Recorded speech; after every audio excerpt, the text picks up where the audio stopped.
Hi guys, so I've talked about in the past the problem of idol worship. The idea that we take a human being and turn them into some sort of god, make them perfect, and we strip away any negativity surrounding them or any mistakes that they have made. And as time goes by, if we continue down this road, we create a myth. We don't actually understand the true motivations or the faults that that person had. Now, you can sort of apply this to Nigel Farage as well. Brexiteers seem to consider him as some great, almost an idol to be worshipped. In this video, he's going to talk about Churchill and how a school, he received a letter from a school or to a school about removing the name of Churchill from that school. So let's get into what he has to say. A couple of days ago, an email came in via my website. I looked at it. I thought, well, this must be a hoax, surely. It purported to come from Seaford Head School in East Sussex. Sadly, I've now learned that it is true. Let me share the contents of the letter with you. Dear parents, carers, and students, for some time now, the houses of Seaford Head School have been named after famous figures who are supposed to represent the school's core values. However, recently, we have gained increased awareness of the actions and attitudes of some of these people, and their appropriateness as representatives of the houses has been questioned by students. For example, Churchill could be considered to be an important historical figure, could be considered. However, we are now more aware that Churchill was a figure who promoted racism and inequality, unfairly imprisoning and torturing many.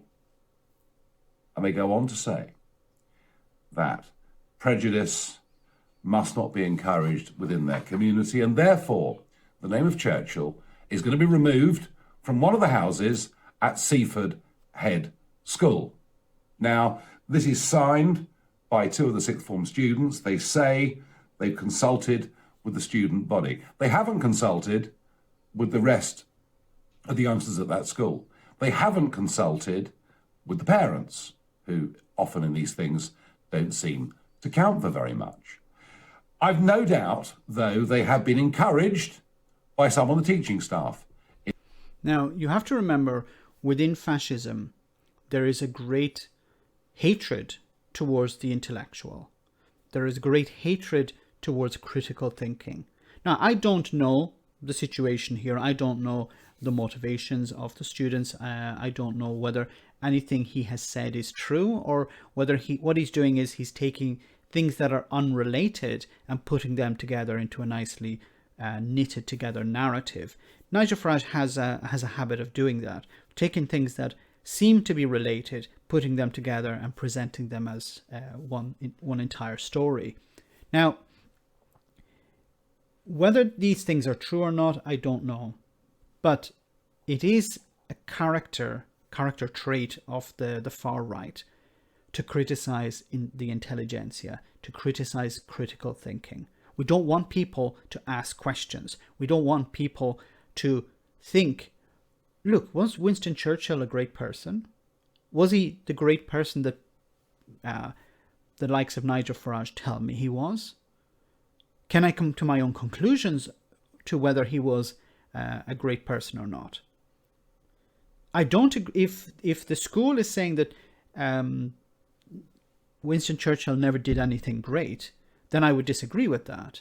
He was a very important figure during World War II. He was a very important figure, a very important leader for the British people.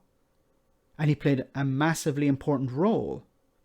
I think it's important to remember that he was surrounded by very clever and intelligent people who supported him, but he was a figurehead for the country, and that has to be remembered. And if he didn't exist, perhaps the situation would have been different, but we don't know. In this school, I could launch an attack on these two students. I could say, don't you idiots realise that if it wasn't for Churchill... I could attack and then he attacks.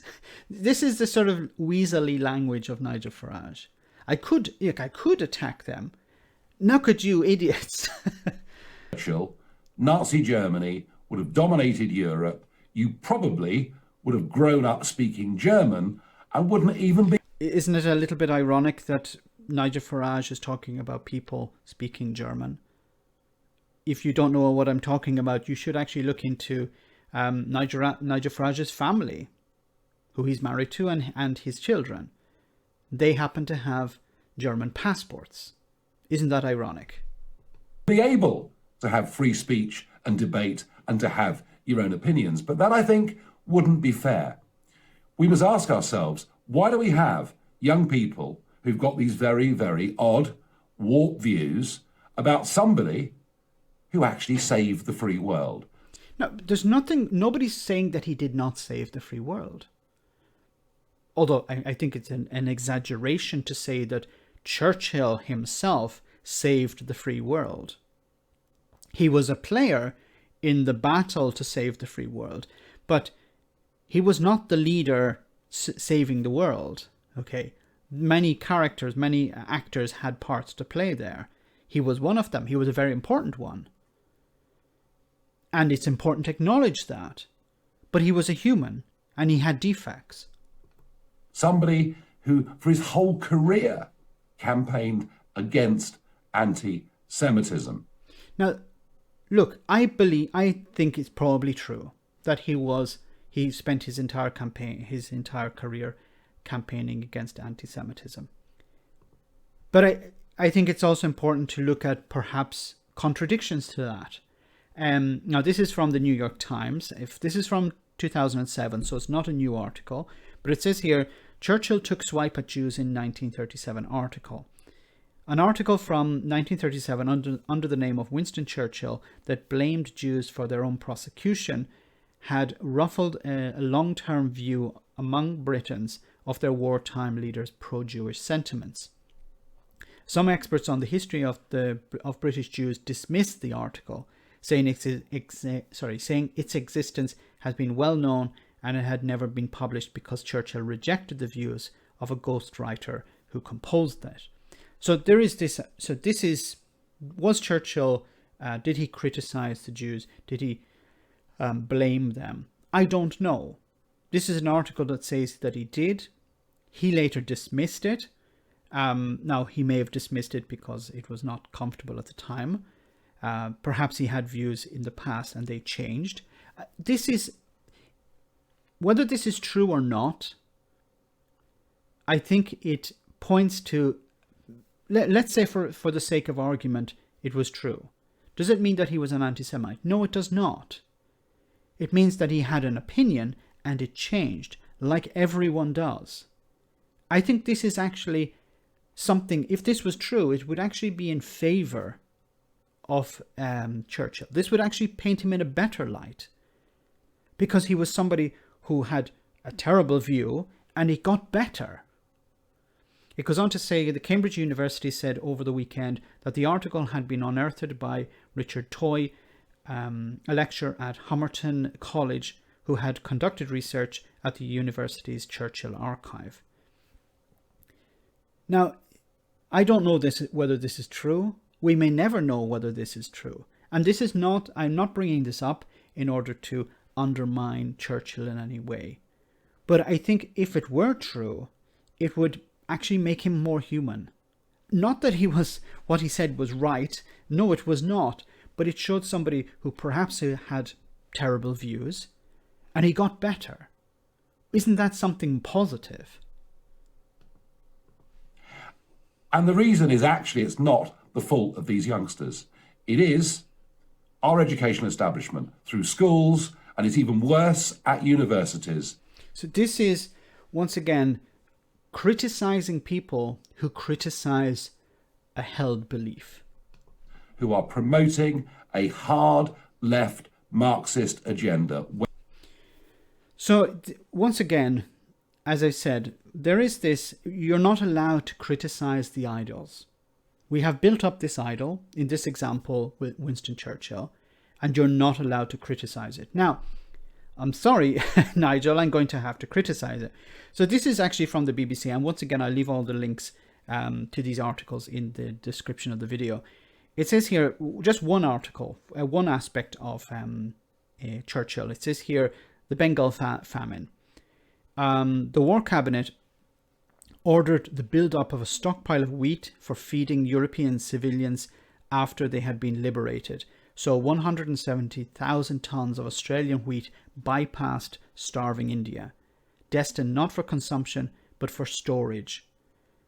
She said released in our book, so this is somebody writing about this. Churchill even appeared to blame the Indians for the famine, claiming they breed like rabbits. It's one of the worst blots on his record, says Toy. It's clearly the case that it was difficult for people to get him to take the issue seriously, this famine that was taking place in India. Churchill viewed it as a distraction, he explained. Preoccupied with battling Germany in Europe, Churchill didn't want to be bothered by it when people raised the issue. We have this image of Churchill being far-sighted and prophetic, says Clammerley.